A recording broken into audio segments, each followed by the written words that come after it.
Alright guys, first I'm gonna pull out those baby hairs and get those separated.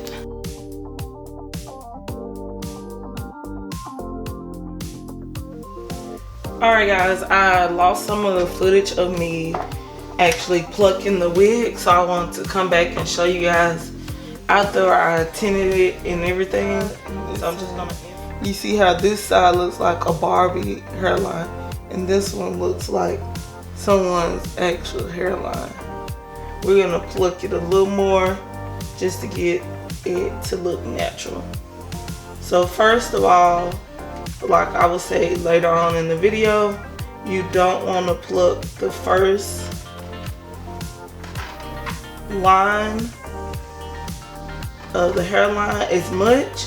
You want to focus more on the back, and you can either use tweezers or your hand.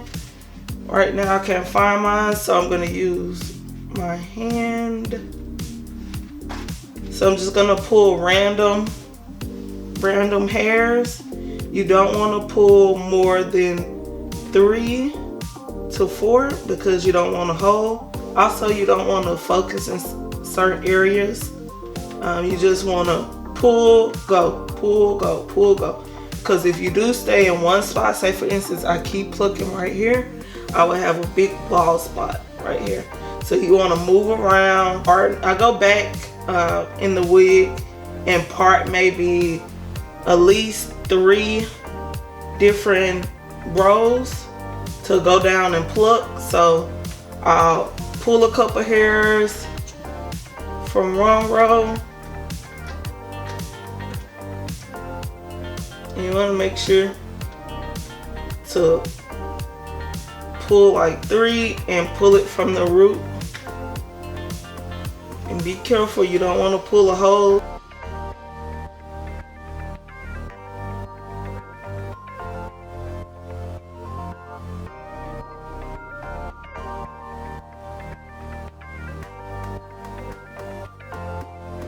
And I'm making the rows very thin.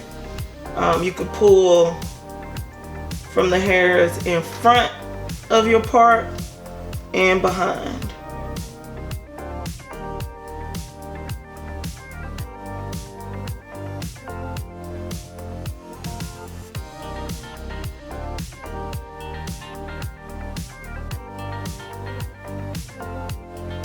And a good plucking is probably 30 minutes long.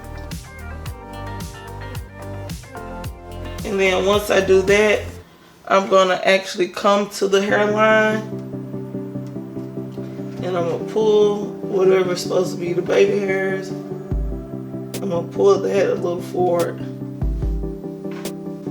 See how that almost looks different, but you wanna come back to that first line and pull strands randomly also.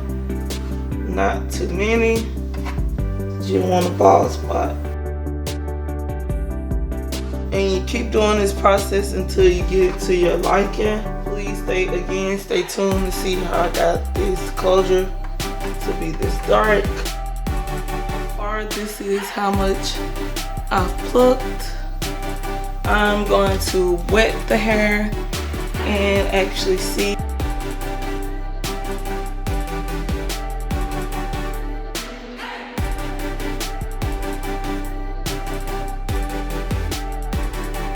You see that?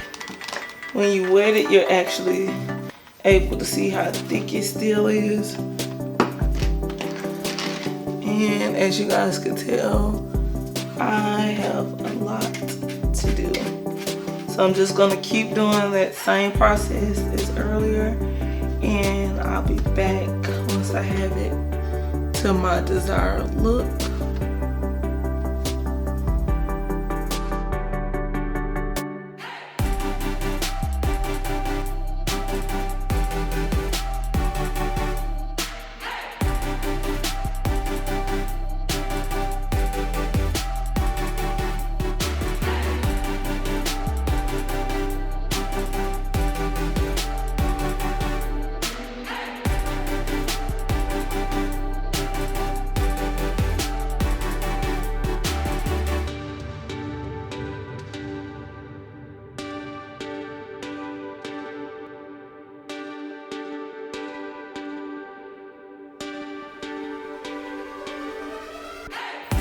Alright guys, I wrapped down my edges.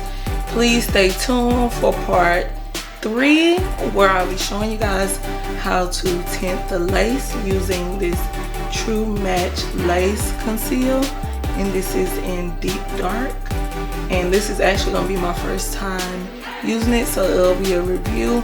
Also the True Match brush, you guys probably heard of this being used by famous hairstylists like Lorenzo Arnold. So please stay tuned for part 3, and thank you guys so much. Make sure you like, comment, and subscribe, and I'll see you guys in my next